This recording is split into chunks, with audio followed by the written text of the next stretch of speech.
So I think I might have told this story before, but I was making my wife laugh. So I had a couple of experiences in my life where I learned if you're playing to like an African American audience, you don't want to play rock and roll. I mean, it's at least for me. So what happened was I was in this. It was a concert. It was part of the when we had a program in school that if you didn't finish, believe it or not, your last 6 months of school, you could go to a program. What was it called again? The program? Um, I can't remember the name of the program, but it was you get a job working in the city in Manhattan or somewhere. Oh, internship. Internship, that's it. Internship. It was the internship. So I actually got a job. I got it myself. I worked for Capitol Records. Can you believe this? For 6 months. I gotta make a video on that experience. I met Gloria Estefan's husband, Emilio Estefan. I met John Cicada. I could tell you some stories, but that's another video. But anyway, I even played, by the way. I played in the Brian Compliment. Yeah, Brian Compliment. He was the A&R, the top guy. He was Charles Compliment, who was like the head, the big shot of Capitol. He was his son. So I'm in there playing all my songs, right? And all the A&R people, they were clapping. They're like, "You're so talented!" And Brian Compliment, he actually wrote the movie Rounders. You know, if you ever see the movie Rounders. Anyway, he said, "Get out." So mean, man. I thought he was gonna give me like a record contract. I'm like, he's like, "You, yeah, get out." But anyway, so in the internship there was a concert, and it was kind of, I'm not trying to get into any details. It was just that it was 100% African American. Okay, I know you guys are racist. I'm not trying to be racist. I'm just saying the people in the audience. There was nobody except me that was white. Okay, and when I was playing the song "I Will Always Love You." Okay, there was a beautiful African American girl, both inside and outside. She had a beautiful voice, and she was singing it. And I was doing like a piano solo. I was not singing. I was playing the piano. I was like,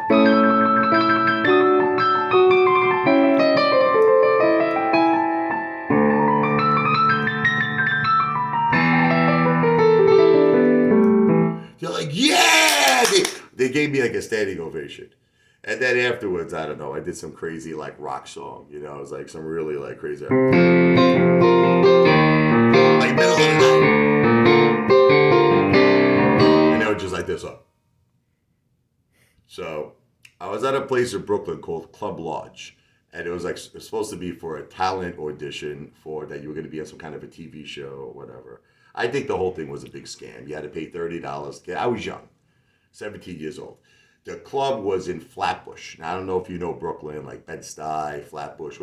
These are neighborhoods that are primarily not meant for people like me. Just like that's okay. I'm not trying to be. Just that's it. They see me. It's not so good. So I was in this place. It's called Club Lodge, and everybody in there was African American. There was a lot of Jamaicans, but I'm talking about they were like thugs. They were like gangsters. It was kind of around the time like Death Row Records was really big with Suge Knight. And everybody, had like a piece on them. I'm not kidding you. They were all carrying. They had the big chains, like what's his name, Flavor Flav. They had the big gold chains.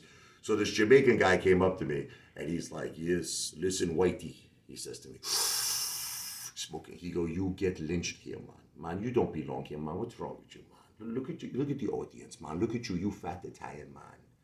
You're gonna get killed." He says, "Go out the back door. Come with me, man."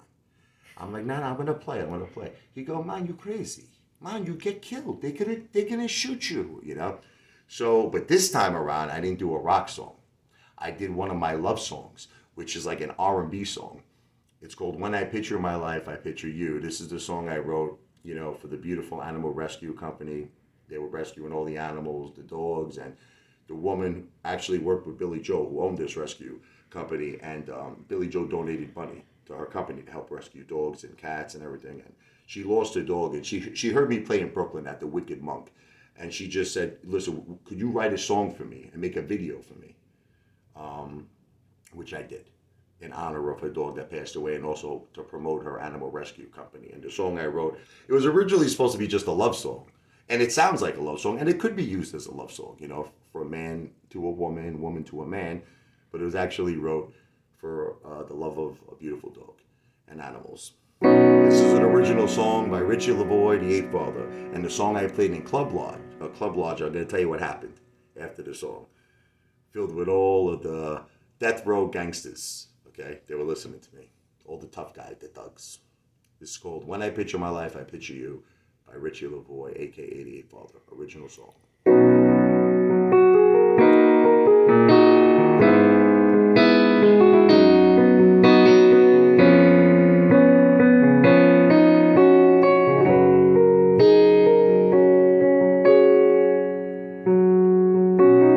When I picture my life, I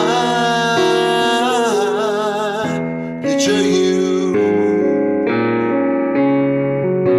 And I know times can be tough, but destiny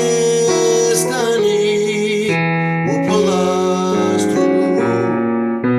You're always on my mind, day and night. When my world is dark, you are my light. Begun to realize that when I picture my life, I picture you.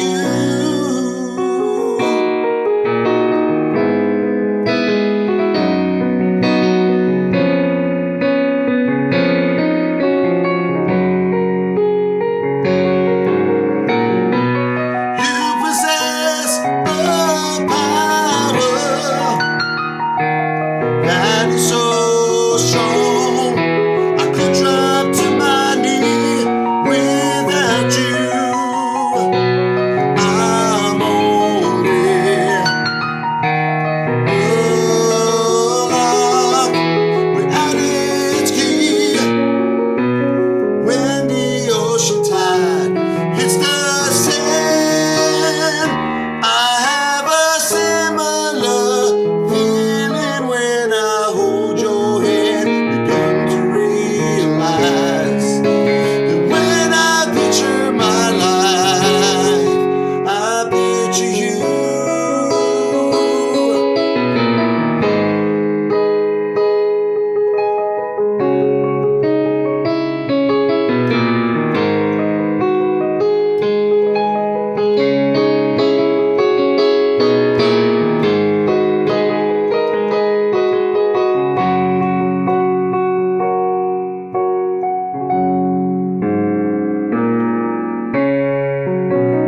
Despite any obstacles that may come my way,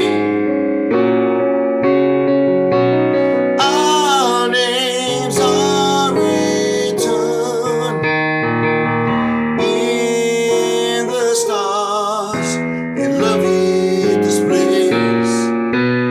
Every time you hear all these words, I am sure that you knew. We come to realize that when I picture my life, I picture it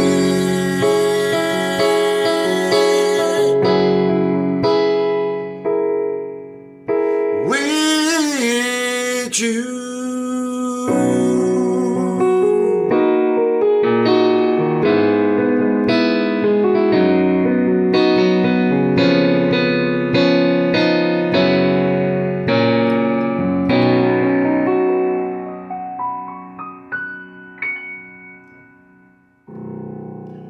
So what happened was they loved it. Can you believe it? I got a standing ovation from all of these gangsta thugs that looked like Suge Knight, and they liked it.